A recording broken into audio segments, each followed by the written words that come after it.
श्री वल्लभाधीश की जय। श्री गोसाई जी परम दयाल की जय। श्याम सुंदर श्री यमुने महारानी की जय। श्री गिरिराज धरण की जय। श्रीमद् भागवत पंचम स्कंद आज है 12वां अध्याय। पिछले वाले अध्याय में यानी 11वें अध्याय में हमने ये पढ़ा था कि भरत जी ने जो रहुगण राजा को उपदेश दिया था, है ना, वो हमने पिछले वाले अध्याय में पढ़ा था। आज हम पढ़ेंगे रहुगण का प्रश्न और भरत जी का समाधान। अथ 12वाध्याय। राजा रहुगण ने कहा, भगवन, मैं आपको नमस्कार करता हूँ। आपने जगत का उद्धार करने के लिए ही यह देह धारण की है। योगेश्वर, अपने परमानंद स्वरूप का अनुभव करके आप इस स्थूल शरीर से उदासीन हो गए हैं तथा एक जड़ ब्राह्मण के वेश से अपने नित्य ज्ञानमय स्वरूप को जन साधारण की दृष्टि से ओझल किए हुए हैं। मैं आपको बार बार नमस्कार करता हूँ। ब्राह्मण, जिस प्रकार ज्वर से पीड़ित रोगी के लिए मीठी औषधि और धूप से तपे हुए पुरुष के लिए शीतल जल अमृत तुल्य होता है, उसी प्रकार मेरे लिए जिसकी विवेक बुद्धि को देहाभिमान रूप विषैले सर्प ने डस लिया है, आपके वचन अमृतमय औषधि के समान हैं। देव, मैं आपसे अपने संशयों की निवृत्ति तो पीछे कराऊंगा। पहले तो इस समय आपने जो अध्यात्म योगमय उपदेश दिया है उसी को सरल करके समझाइए। उसे समझने की मुझे बड़ी उत्कंठा है।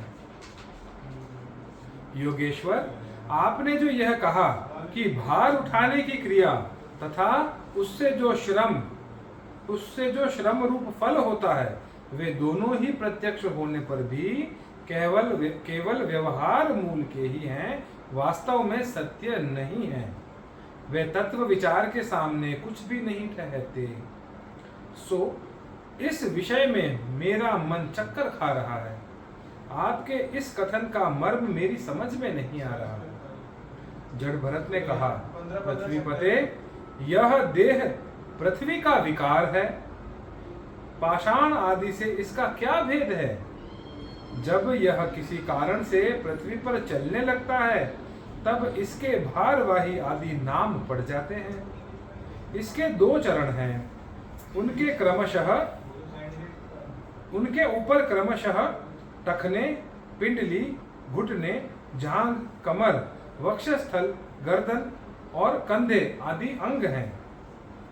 कंधों के ऊपर लकड़ी की पालकी रखी हुई है।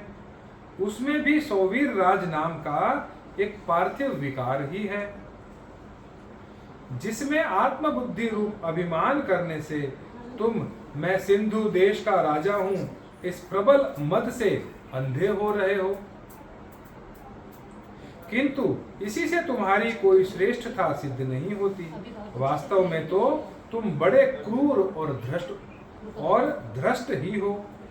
तुमने इन बेचारे दीन दुखिया कहारों को बेगार में पकड़कर पालकी में जोत रखा है और फिर महापुरुषों की सभा में बढ़ बढ़कर बातें बनाते हो कि मैं लोगों की रक्षा करने वाला हूं। यह तुम्हें शोभा नहीं देता। हम देखते हैं कि संपूर्ण चराचर भूत सर्वदा पृथ्वी से ही उत्पन्न होते हैं और पृथ्वी में ही लीन हो जाते हैं। अतः उनके क्रिया भेद के कारण जो अलग अलग नाम पड़ गए हैं, बताओ तो उनके सिवा व्यवहार का और क्या मूल है? इस प्रकार पृथ्वी शब्द का व्यवहार भी मिथ्या ही है, वास्तविक नहीं है, क्योंकि यह अपने उपादान कारण सूक्ष्म परमाणुओं में लीन हो जाती है और जिनके मिलने से पृथ्वी रूप कार्य की सिद्धि होती है, वह परमाणु अविद्यावश मन से ही कल्पना किए हुए है, वास्तव में उनकी भी सत्ता नहीं है। इसी प्रकार और भी जो कुछ पतला, मोटा, छोटा, बड़ा, कार्य कारण तथा चेतन और अचेतन आदि गुणों से युक्त द्वैत प्रपंच है, उसे भी द्रव्य, स्वभाव, आशय, काल और कर्म आदि नामों वाली भगवान की माया का ही कार्य समझो। विशुद्ध परमार्थ रूप अद्वितीय तथा भीतर बाहर के भेद से रहित परिपूर्ण ज्ञान ही सत्य वस्तु है। वह सर्वांतरवर्ती और सर्वथा निर्विकार है। उसी का नाम भगवान है और उसी को पंडित जन वासुदेव कहते हैं।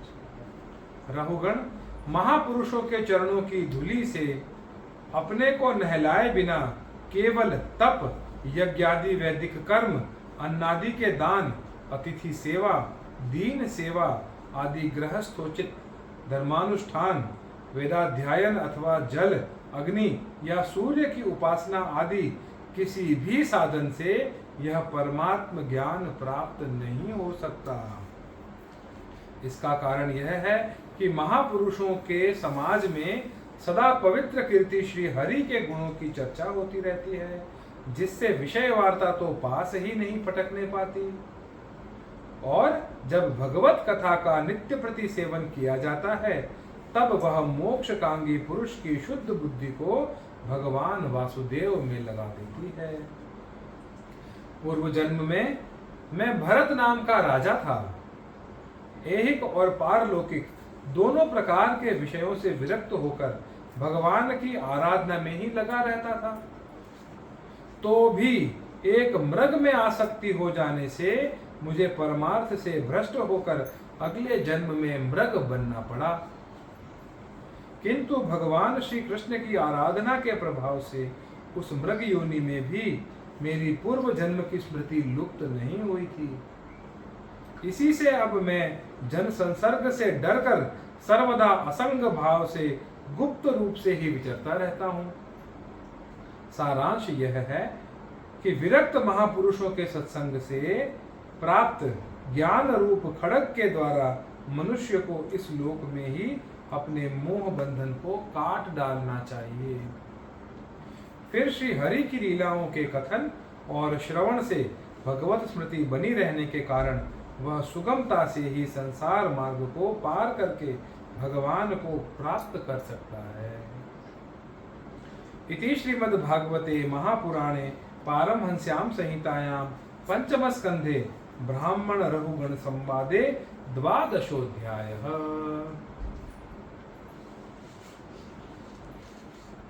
अगले अध्याय में यानी 13वें अध्याय में हम पढ़ेंगे भवाटवी का वर्णन और रहुगण का संशय नाश।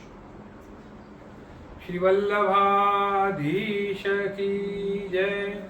श्री गोसाई जी परम दयाल की जय।